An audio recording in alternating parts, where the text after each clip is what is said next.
Oh man, this board's unbelievable, man.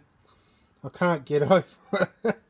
It's still got graphical issues, but I think I might have just fixed the sound on this bastard.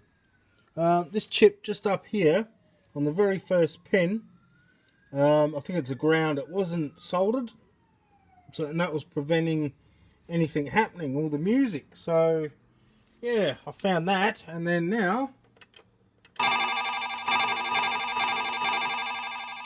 we have sound.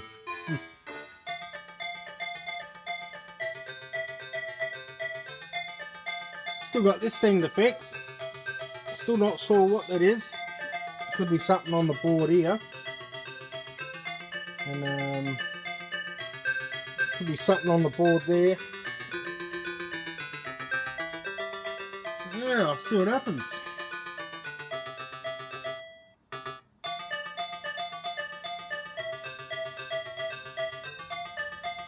Fucking yes!